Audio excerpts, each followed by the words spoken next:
Welcome to How We Get Through, the podcast where we share stories, mental health insights, and healing advice on life's everyday challenges. I'm your host, Jen, a licensed therapist and founder of the How We Get Through app. Back today is Betsy Byler, a licensed professional substance abuse counselor from Wisconsin. And in the second part of the series, Betsy shares invaluable viewpoints that provides factual information on marijuana. She also talks about the importance of fostering a safe environment where both you and your kids can feel comfortable expressing their thoughts and asking questions to build ultimate trust and better communication. Take a listen. Hi, and welcome back. We are with Betsy Byler for our part 2. Betsy is a licensed professional clinical counselor in Wisconsin, and she specializes in substance abuse and teens. And if you didn't catch part 1, make sure you listen to that. Betsy talks more about her story and just where teens are at today, which is a hard place to be. So Betsy, thanks for coming back. We're excited to have you. Thanks for having me. Yeah. Okay, so last episode we talked about access, right? And TikTok and access to people. Teens have it everywhere. And I was wondering if we can kind of talk a little bit more specifically around what they have the most access to substance-wise, and kind of like why that is, or how are they getting it? Like, what does that look like?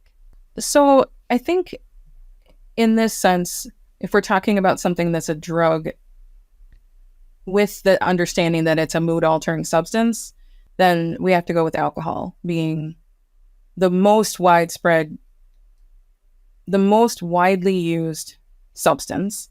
And I think it likely will always be. If you think about the number of houses that have alcohol in them, it's going to be more than not in a lot of places. Whether it's for a special occasion or for cooking or whatever, alcohol exists and is easily accessible.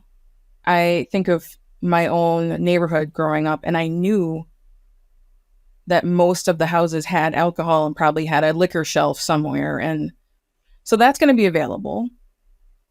It's a little more risky, right? Because you end up filling vodka with water, and because you don't want people to find out that you drank it. But I do think that access to marijuana then is next up and is becoming more widespread. I don't have a judgment about marijuana being bad the same way with alcohol.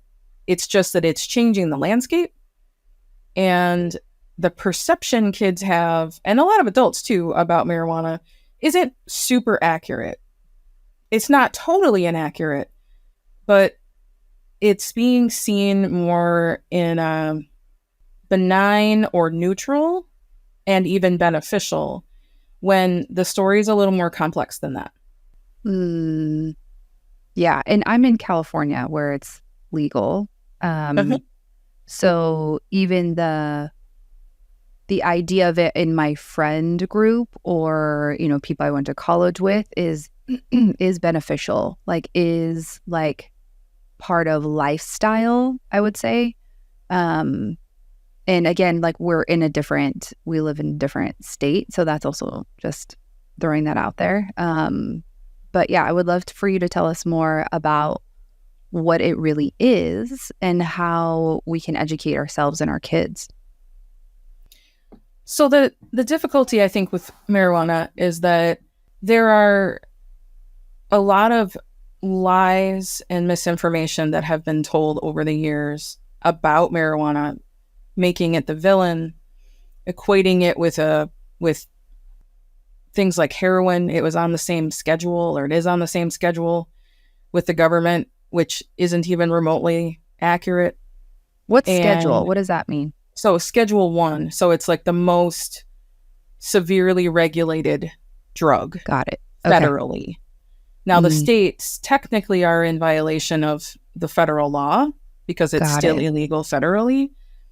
But there's a movement, of course, to get it changed. And I do think it should be changed. It's not even remotely the same. And a lot of that was founded in racism and villainizing specific people groups And so the reaction to that is once people have found out like, oh, this was some bullshit, then it's flip-flopped, right? And so then there's this, we were told this was bad. Now we know it's not. And like in the health industry, let's talk about fat, right? And in the 80s, everything was non-fat, no fat. You could put a 100% fat-free sticker on a bag of sugar, and that would be accurate, right? And so we were told that this was evil, that fat was evil, and now we're going the other way. So you can do keto because carbs are evil, but fat is not. So you can put butter in your coffee or whatever that is. So it's unfortunate, and I do think that the pendulum will eventually settle to something more neutral, but it's swung really far, and the internet gives everybody an opportunity to say their opinion. And that's not the only reason, though. It's a $7 billion industry. Wow. Big marijuana is not full of pot smokers. Who owns it? Do you know? It's money. Yeah. And so what's driving it are not people who want to smoke weed. It's people who want to use it as an investment. Make some money. And so they're driving it. Yet they don't want dispensaries in their neighborhood. Redlining exists in this also.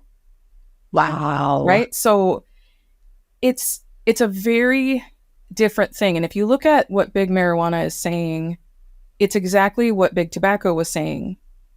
It's healthy. It's relaxing. It's normal. It's a lifestyle again. Yeah. It's a lifestyle. It's the same narrative.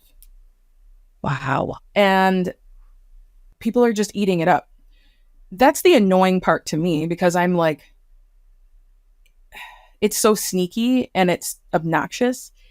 And I don't want to overreact about that, because weed isn't heroin or meth or cocaine or whatever. It's not even it's not the way alcohol is. Alcohol can kill you. The withdrawal from alcohol can kill you.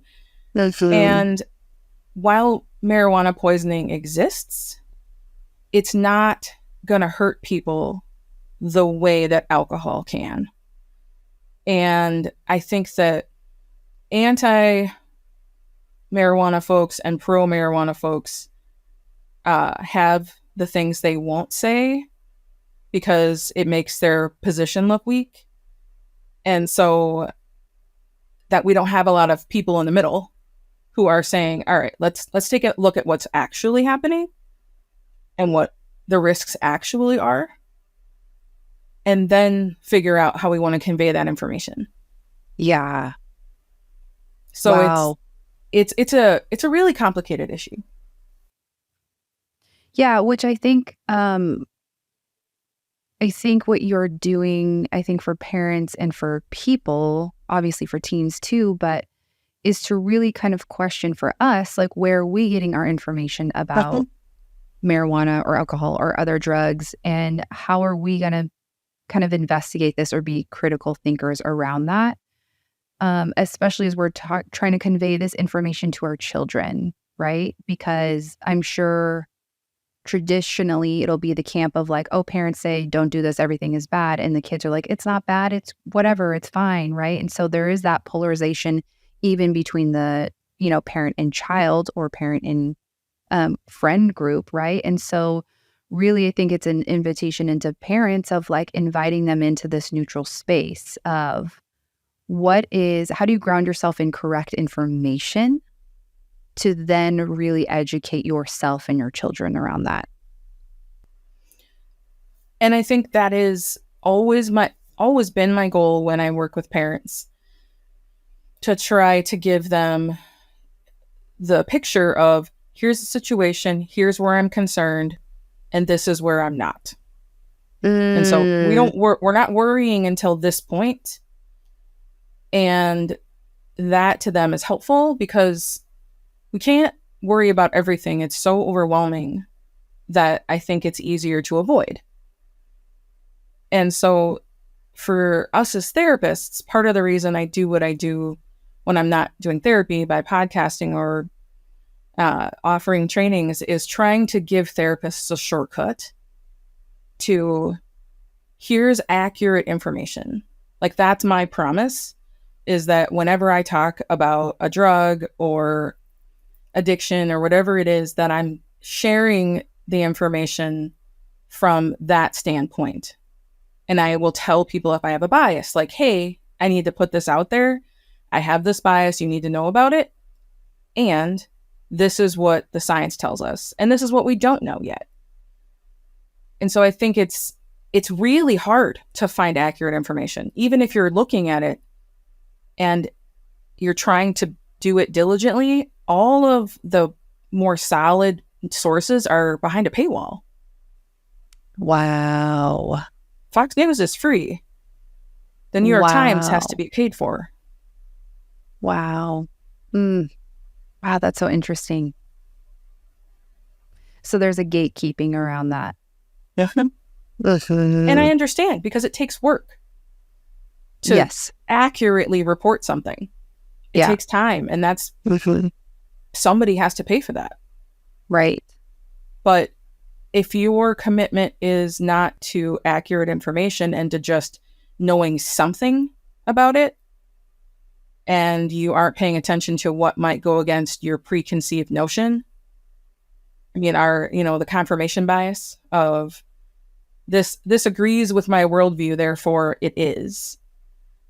And I want to be a source of accurate information that, while we probably shouldn't just blindly trust people about their information, I want to earn the trust of listeners that they can trust what I'm saying.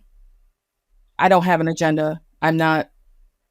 Nobody's paying me to say this or that thing. And so they can just trust that, like, okay, tell me about meth, tell me about marijuana, tell me about how addiction works and how it handles the brain, and tell me what recovery means and how that works. And so getting a chance to do the course for the app was really important, because I feel like we sort of know how to talk to our kids about drinking and the risks there and driving and all sorts of stuff. But when it comes to marijuana, especially in places where it's either been legal or going to be or is new, that presents a whole new sort of things that people have to sort through. And Googling it, or God forbid, TikToking it, is not going to be helpful. And as parents, there are so many things we're thinking about. I don't know that we have time to find it. And if it's not a current threat, we might forget to come back to it and prepare something. And then by the time we get there, kids are like, I know about that. So it's never too late to talk to people about it, to talk to kids about it.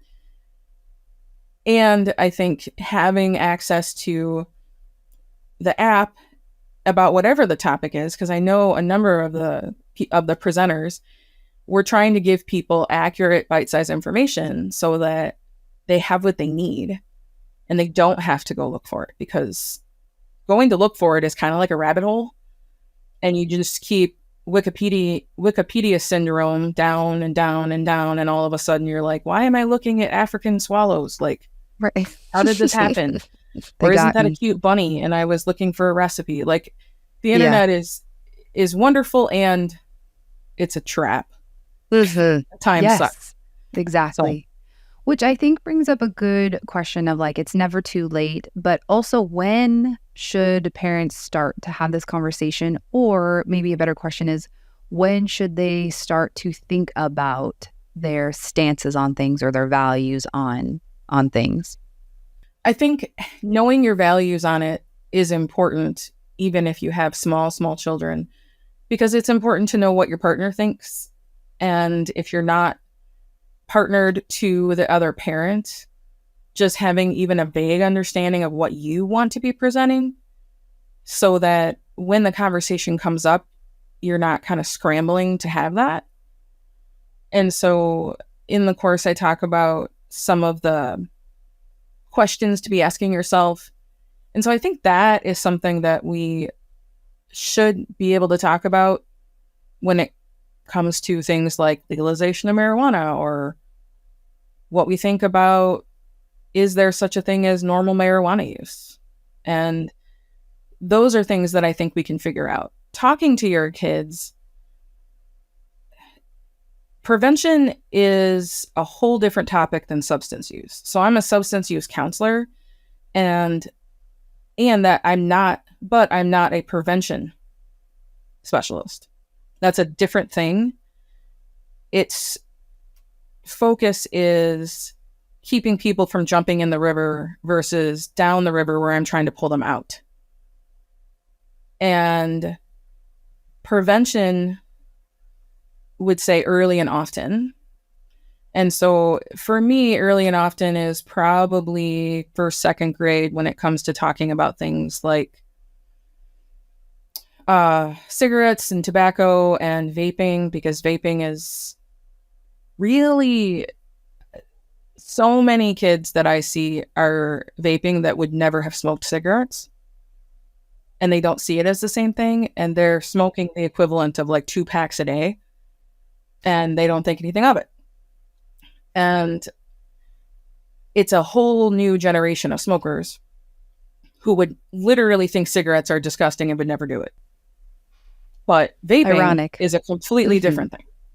It smells like cotton candy. Yeah. Right. And it can smell like watermelon and etc. So I think talking to them young about making choices, that young, first, second grade, about making choices, about peer pressure, about who to go to and not getting in trouble, having those conversations, because kids are always afraid they're going to get in trouble. And trouble is not the worst thing. And so helping them feel like they can trust that it won't be the end of the world, that's a conversation you want to start early. Talking about things like alcohol and marijuana and people using them, I would say probably third, fourth grade, definitely by fifth, because middle school, it's on. Age of first use in our country is 11. Wow. And of so everything, or alcohol, or so if we take experimentation of substances and get a average age, it's 11. Now that's probably going to be alcohol or marijuana in my experience. 98% of the time it's going to be one of those, but we don't know which. I mean, it depends geographically, from what I can tell, whether alcohol was the first drug to be tried, or marijuana. And I don't have any information about why it's one thing or the other, but I have noticed that with places I've lived in the country and what kids and adults telling me about their experimentation. But if that's average, then there are kids who experimented younger and there are kids who will experiment older. But when kids go into sixth grade, which in the US is typically middle school, then they're introduced to a whole different set of standards by their peers. Even though they might not be there themselves, it's still influencing them. And we need to be having those conversations, even though it feels kind of wrong and young, because they're babies. Oh, it's so sad. And it's super hard. But it's happening. Right. Like even having to have sex conversations in like fourth grade and fifth grade, because there are sixth graders who are sexually active more than you would want to know. And as parents, and even as professionals, it's so icky to have it be so young. And not that the kids are wrong. Right. It's just that they're being exposed to stuff that they're not ready for. And that does change things. And we know that. As therapists, we know that. So having that conversation with our kids, even if you think your kid's really innocent, they always know more than we think, because they think they'll get in trouble for knowing things. Wow. They're so concrete. They're Yeah. so black and white. Right. Which I think is so important to know as a parent. Like, that's how they think the world works, right? Right. If they know something, they're in trouble. And so I just think that's a really good point to keep that conversation going, because Right. they don't think the way we think. Well, and the next question is, where did you learn that? Dang, And I say then, that all the time. right. Where is that from? How Yeah. do you know that? Yeah. And if we're going to force them, that, while tempting, isn't great for the future. Yeah. Because we can't put our kids in a situation, as much as we can, where they have to try to choose between us and friends, because we will lose. Because the potential fallout from betraying a friend or being seen as a snitch is far greater and can stick with you throughout school, because that's how this stuff works. And they're not going to do that because they know somewhere that you will always love them, and they're counting on that, you know? So it can be hard. But those ages are where I would have those conversations. And if you have kids that are older and you haven't had it, just say that when you talk to them. I haven't talked to you about this before. I know you likely know all these things, but I want to talk with you about what I think and what my preferences are and my concerns. I'm not trying to tell you that you don't know about this stuff. And so you're just being really transparent about, I thought it was too young, and then all of a sudden you're 15 and here we are, or just being honest about that. Because I think honesty from parents about what we have done or not done, and even apologizing when we need to apologize, is powerful for kids. And it's okay to let them see that we didn't do it right. And so I want to encourage people, like, it doesn't matter how old your kid is, you still have a chance to share your opinions. You just have to do it in a little bit of a different way and respect their information and not jump on them to correct everything unless you really need to. Mm-hmm. Like if it's dangerous, like it feels, which you probably won't know until. Well, and kids will tell me all sorts of stuff. And I will, instead of doing like, actually, that's not how that is, I have to pick and choose when I'm going to jump in and say, hang on a sec. So some of the stuff you've said is accurate, but I want to clarify a couple things. But this piece, I gotta tell you, this isn't accurate. This is what it really is. And lots of people think that it's this other way. And so trying not to be like, you dumb child, that's what we don't want them thinking that we're saying to them, but just saying, lots of people believe this and it's not accurate. So here's what's accurate. But because sometimes when kids tell us things as though they are the voice of authority, it can be almost painful and cringy to have them be the voice of authority when they're like 13. Yeah. Yeah. Oof. So true. That is so true. Is there, I think in that same vein, is there something like a number one rule that we shouldn't do in talking to our kids? Like, what is the number one thing that you shouldn't do? Or what's the number one thing that you should do? I just want to if you only do this one thing, this will really help your relationship with your child around this subject or around marijuana or substance use. So the thing I would say not to do, and I suppose it would be to do as well on the opposite end, it's kind of two-part. And it seems really simple, but don't lie. And scaring kids straight backfires. And we know that from research. We cannot hope to keep kids away using fear and expect that that's going to stick. And it has far-reaching consequences if your kids find out that you knowingly lied to them. And I know that we might not feel like it's a lie. We're trying to protect our kids. Like answering a kid about why they can't go to a creepy neighbor's house. Yeah. Right. And we don't explain the full story. Like, or when we had to leave somewhere because somebody was being creepy and we tell them, oh, we just needed to go.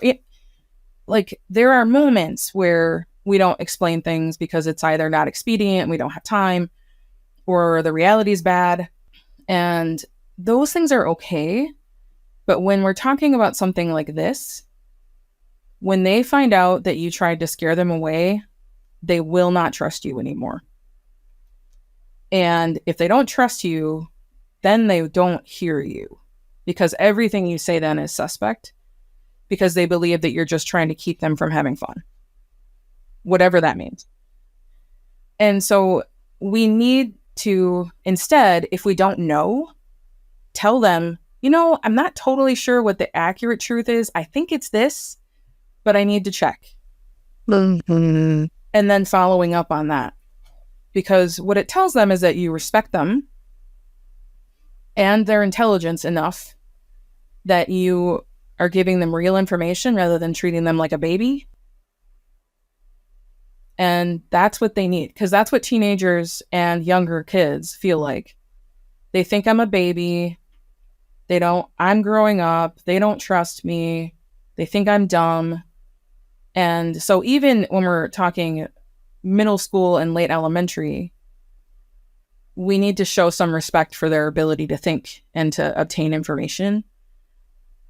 And treating them otherwise, they're used to that from most adults.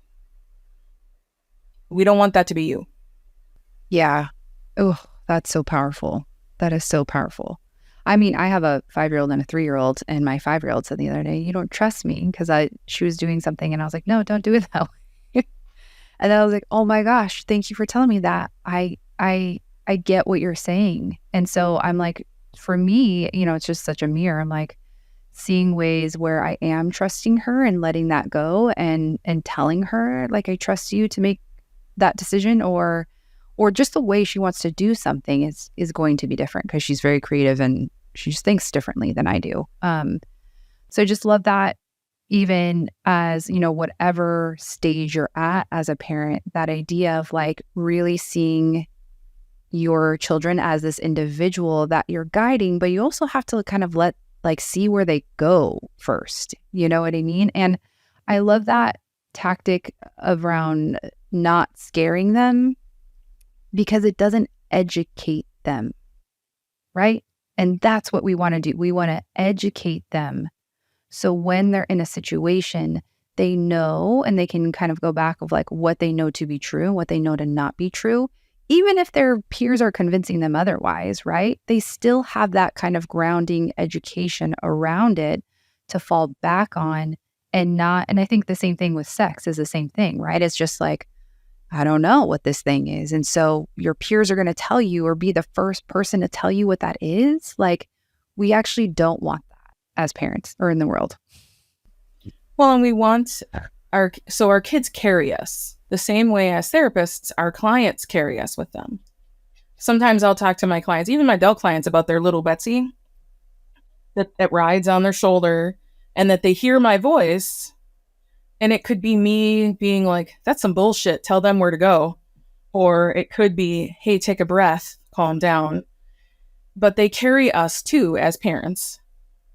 My daughters are grown, and I am certain that they have a little mom with them. And I want that voice to be a cheerleader and an educator and an unconditional support, not a critical voice.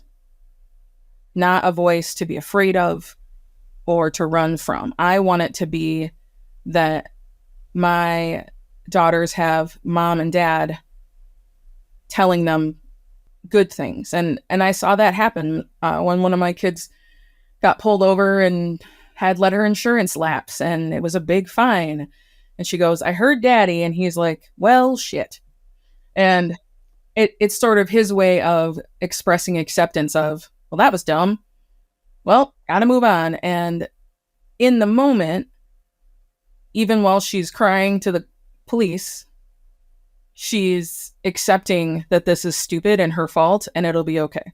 Because that's how we taught her to learn lessons, is to be like, hey, it's okay. My husband says to them, I don't mind looking like an idiot, but I don't want to be one.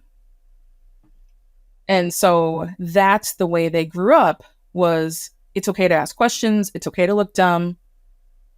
Just don't let yourself be ignorant on purpose. And so we learn from our mistakes. And so instead of a critical dad voice or a critical mom voice of how could you be so stupid, you know better, it's this other voice. And she tells us, well, both of them, they tell us things, mistakes they've made, knowing that we're not gonna get on their case about it. Yeah, judge them for that. Mm-hmm. And so when you're thinking about what version of mom and dad do you want your kid to carry with them, because that's what they're going to have, because your parents are in your head. Yep. Sure. They just are. Mm-hmm. Right.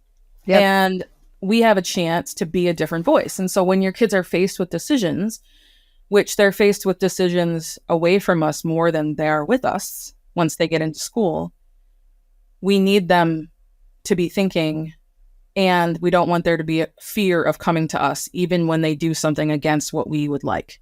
Another, I think, encouraging, powerful aspect that we can adopt as parents, that we want to be that certain voice for them and the communicator for them, not communicator for them, but this space that we get to provide, like almost like a tunnel, I think, like to each other, like we're connected, of this like tunnel of communication or whatever. And that starts really early. I mean, that starts as soon as they're born, essentially, right? But that we can always, I think, work on it. Like, even as my daughter's telling me she doesn't trust me, I'm like, what do you mean you don't trust me? You know, that's not the response. It's like, oh, you're communicating something to me and I want to listen. I need to listen more to you, right? And so that caring for, that understanding, obviously we still have boundaries in our house, but it's that we're needing more connection in this world and to our kids, because they are so connected to other things or other, like the internet or TikTok or peers. So really kind of that idea of like, when you can strengthen the connection at home and be the little voice, it can be really powerful. And again, to your point, that like our kids take us wherever they go, which also feels really good. It feels really good as a parent that they have that, and that they have you with them just as much as they're with you. It's beautiful. Well, and they will never have more important adults in their head. They just won't. Think about who's in your head. You know, like, yeah, who do you carry? Now, there might be a grandparent, an aunt, an uncle, a neighbor, but unless you had really bad parents, which a lot of people have, when you've had good parents, they are on top. Even though the kid will do everything in their power to push away from you, because once they turn about 12 and 13, which is developmentally where they can start seeing themselves as distinct entities, their whole job is to separate from us. That's their entire developmental goal. And our job is to let them, in a safe way as we are able to, but not to hold them back or down, but to give them general boundaries so that they can act within them. And even though it seems like they couldn't care less about what their parents think about yourself at that age. Think about who you took with you in classes, in college. I mean, the friends that you had in high school are no longer the best voice in your head. They haven't been for years. Right. So just because the reality feels one way, that doesn't make it true. Yeah. And so what message and what tone of voice is your kid taking from you? Because kids imitate their parents all the time in therapy. They have a voice they do for each parent. And like, And we do too. Like if Yeah. we're going to quote our parent, so which voice is that? And it's okay if you have yelled at your kids or you get really anxious. Like, what's the overarching message of, I've given you the information I can give you. I trust you to do your best. And if you mess something up, it's okay. We can talk about it. And I'm here I'll for help you. you. Yeah. We'll fix it. Whatever that is, we'll fix it. Yep. Absolutely. You don't have to say that they won't get in trouble. You can tell them that I don't know what consequences would be like because I'm not in that situation. But I promise you we will discuss it and that we will work through it. Yeah. Oh, I love that so much. Betsy, thank you so much for shedding such light on this. I know even like going through your script and doing the course, I was like, oh my gosh. And Ray, also my husband, like does the videos and edits them. And so he also is learning so many things too. So I just feel really grateful to have you here in this space, but also on the How We Get Through app. It's just been really, really fortunate. And I think we need to do another one about vaping in the very soon future. But Betsy, tell people where they can find you if they want to work for you. Let us know what's happening right now. Sure. So you can find me at betsybyler.com. And that's Byler, Byler, like Tyler with a B. And there's the podcast is there. There are a couple trainings that I've done that are there. And it is geared towards therapists. But the podcast has, I think we're at 137 episodes this week. And there are a number of them, probably 50 of them on substances that you can find information, whether you're a therapist or not. And in all of the show notes for those, there are links where I got the information so that if you feel like you want to read something more, and all of those episodes have transcripts on the website as well. So you can read it if that's your preference. So you can find the podcast on like Apple Podcasts or Spotify or whatever. It's called All Things Substance. And yeah, I'll keep putting content out there, and I love hearing from people. If you want to email me, you're welcome to do that at betsy@betsybyler.com, or you can use the form on the website. Awesome. Thank you so much, Betsy, for being here, and we can't wait for the next one. Thanks so much, Jen. Thank you. Bye. Thank you for listening to our show. We hope we've inspired you to think about your own boundaries around marijuana and how it can be expressed to your kids. If you feel like you need even more support and a step-by-step guide, check out Betsy's course, Talking to Your Kids About Marijuana, on the How We Get Through app, which is available for both Android and iPhone. Next up, we're getting into all the sticky parts around imposter syndrome with anxiety therapist Kristen Jacobson. You won't want to miss it. See you then.